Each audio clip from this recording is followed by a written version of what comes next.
Hello, everyone. I welcome you all to today's episode on faith and entrepreneurship. And I'm your host, Ifeoma Umeh.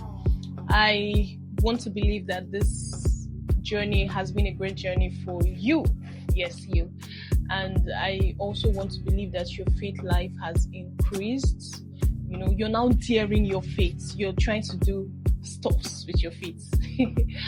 All right, so today we're going to be looking at episode 13, and episode 13 it's very, very crucial because I feel like it's something that would also benefit man and God, right? So I titled this Kingdom Scaling, how you can multiply what God has given to you. Well, I would say scaling in the kingdom isn't just about business growth. It's about faithful stewardship.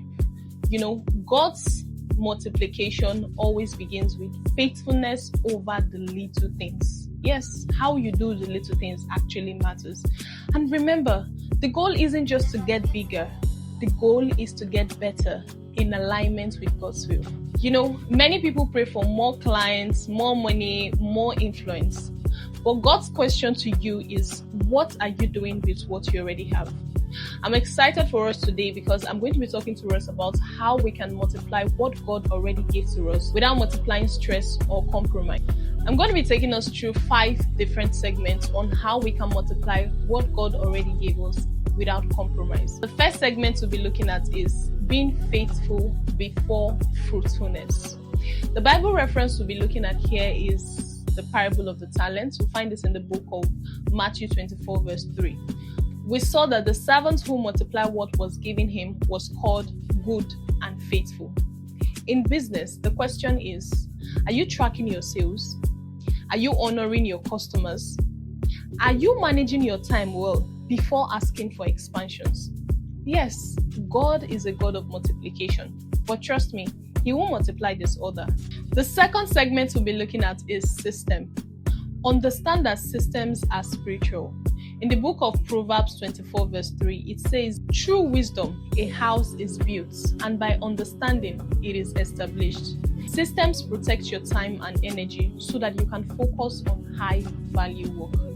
Even God created the system of the universe before placing man in it. So you see that order came first, then the assignments. Here, your daily disciplines are very important. Your daily disciplines are the scaffolding for your vision. Without them, your dream will collapse under growth. The third segment we'll be looking at is investing in growth. Kingdom scaling requires sowing, whether it is mentorship or getting a new tool. Luke 6:38 says, give and it will be given to you. Now, kingdom scaling says, sow now and reap later. Sow first, then you reap later. So I want you to ask yourself this question.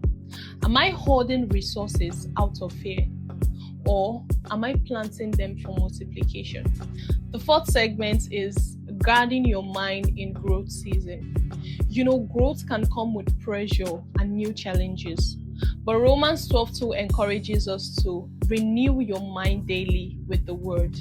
This is where your affirmations come to play, your declarations, speaking life into your business to keep your faith vision alive.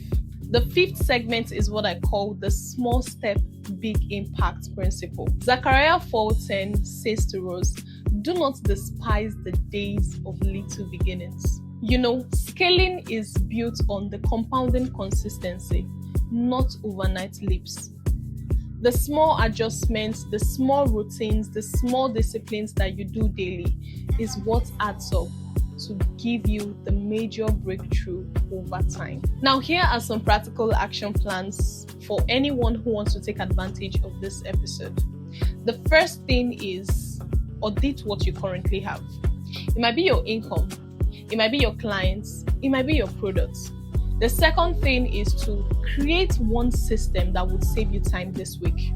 What is that one routine you will do that you know would save you time this week? Do it. The third thing is to write 3 declarations on multiplications about your business and speak them daily. The fourth thing is invest in yourself. Get a tool to invest in yourself. It might be a book, you might pay for a course or a training. Just do something to improve your mental capacity. And the fifth thing is to track your progress for the next 30 days. And after this, you review, you refine, you review. In closing, God is not intimidated by your big dreams. He's looking for partners who would multiply his investment. If you can be trusted in little, then you can be trusted in much. Scale faithfully and watch God scale supernaturally. I believe this episode is going to change a whole lot in your business and also in your personal life. I'd love to get the comments in the chat box. I'd love to hear your progress so far. I'd love to hear what you have learned and what you would do after listening to this. Of course, you know how we do it. So send this across to someone out there who you know would love to hear this. Also, drop your like, your comments in the chat box. And that will be all for now. See you all on the next episode. Bye.